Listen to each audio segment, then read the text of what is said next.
Hello, my name is Pastor Tim, lead pastor here at the Deer Lakes Community Church of the Nazarene, and we're continuing on with reading from the book of Luke. Today we're in Luke chapter 9.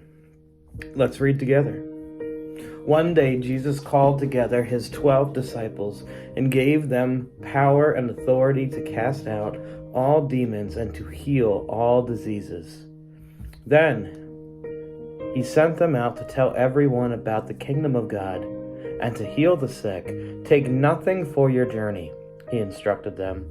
Don't take a walking stick, don't take a traveling bag, food, money, or even a change of clothes. Wherever you go, stay in the same house until you leave the town.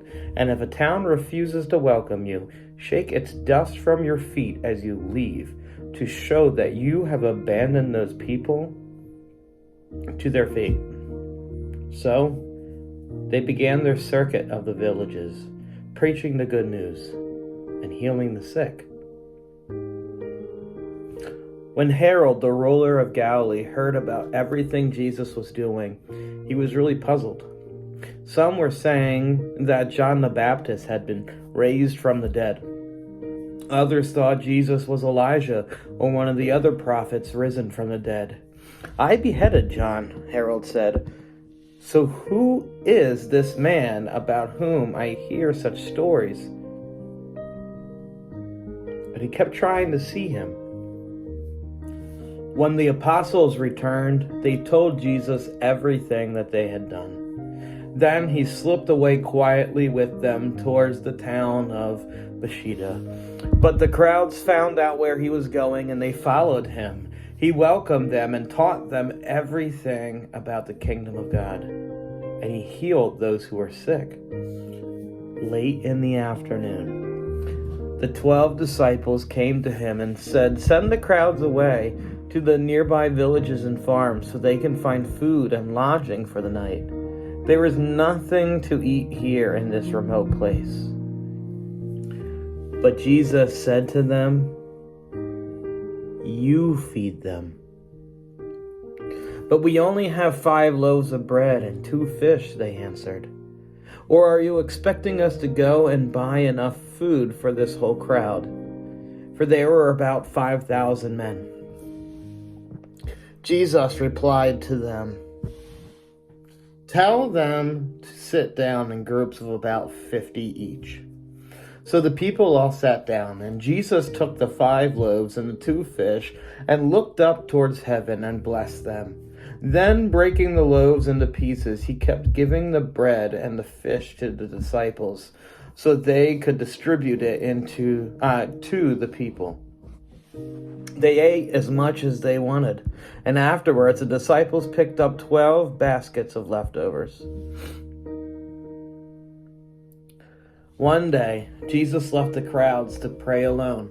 Only his disciples were with him, and he asked them, "Who do people say that I am?" "Well," they replied, "some say John the Baptist, some say Elijah, and others say that you are one of the other ancient prophets risen from the dead." But then he asked them, "But who do you say that I am?" Peter replied, "You are Messiah, sent from God." Jesus warns his disciples not to tell anyone who he was. "See, the Son of Man must suffer many things," he said. "He will be rejected by the elders, the leading priests, and the teachers of the religious law. He will be killed, but on the 3rd day he will be raised from the dead." Then he said to the crowd, "If any of you wants to be my followers, you must give up your own way and take up your cross daily and then follow me. If you try to hang on to your life, you will lose it. But if you give up your life for my sake, you will save it. And what do you benefit if you gain the whole wide world, but you lose yourself in it? If anyone is ashamed of me and my message, the Son of Man will be ashamed of that person when he returns in his glory and in the glory of the Father and the holy angels. I tell you the truth, some standing here right now will not die before they see the kingdom of God."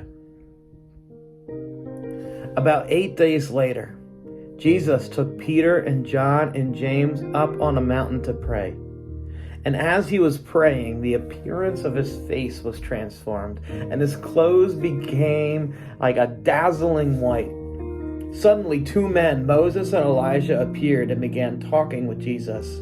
They were glorious to see, and they were speaking about the exodus from this world, in which was about to be fulfilled in Jerusalem by Jesus. Peter and the others had fallen asleep. When they woke up, they saw Jesus' glory and the 2 men standing there with him. As Moses and Elijah were starting to leave, Peter, not even knowing what he was saying, blurted out, "Master, it's wonderful for us to be here. Let's make 3 shelters as memorials, one for you, one for Moses, and one for Elijah." But even as he was saying this, a cloud overshadowed them, and terror gripped them as the cloud covered them. Then a voice from the cloud said, "This is my son, my chosen one. Listen to him." When the voice finished, Jesus was there alone. They didn't tell anyone at that time what they had seen. The next day, after they had come down from the mountain, a large crowd met Jesus. A man in the crowd called out to him, "Teacher, I beg you to look at my son, my only child. An evil spirit keeps seizing him and making him scream. It throws him into convulsions so that he foams at the mouth. It batters him and hardly ever leaves him alone. I begged your disciples to cast out the spirit, but they couldn't do it." Jesus said, "You faithless and corrupt people, how long must I be with you and put up with you?" Then he said to the man, "Bring your son here." As the boy came forward, the demon knocked him to the ground and threw him into a violent convulsion. But Jesus rebuked the evil spirit and healed the boy. And then he gave him back to his father. All gripped the people as they saw this majestic display of God's power. While everyone was marveling at everything he was doing, Jesus said to his disciples, "Listen to me. Remember what I say. The Son of Man is going to be betrayed into the enemy's hands." But they didn't know what he meant. Its significance was hidden from them, so they couldn't understand it, and they were afraid to ask him about it. Then his disciples began arguing about which one of them was the greatest. But Jesus knew their thoughts, so he brought a little child to his side, then said to him, "Anyone who welcomes a little child like this on my behalf welcomes me. And anyone who welcomes me also welcomes my Father who sent me. Whoever is the least among you is the greatest." John said to Jesus, "Master, we saw someone using your name to cast out demons, but we told him to stop because he isn't in our group." But Jesus said, "Don't stop him. Anyone who is not against you is for you."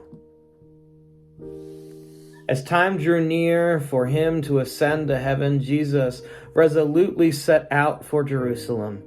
He sent messengers ahead to a Samaritan village to prepare his arrival. But the people of the village did not welcome Jesus because he was on his way to Jerusalem. When James and John saw this, they said to Jesus, "Lord, should we call down fire from heaven and burn them up?" But Jesus rebuked them. So they went on to another village. As they were walking along, someone said to Jesus, "I will follow you wherever you go." But Jesus replied, "Foxes have dens to live in, and birds have nests, but the Son of Man has no place to even lay his head." Another person, He said to another person, "Come and follow me." This man agreed, but he said, "Lord, first let me return home and bury my father." But Jesus told him, "Let the spiritually dead bury their own dead. Your duty is to go and preach about the kingdom of God." Another said, "Lord, yes, Lord, I will follow you, but first let me say goodbye to my family." But Jesus told him, "Anyone who puts a hand to the plow and then looks back is not fit for the kingdom of God." This is the word of the Lord. May you be blessed this evening.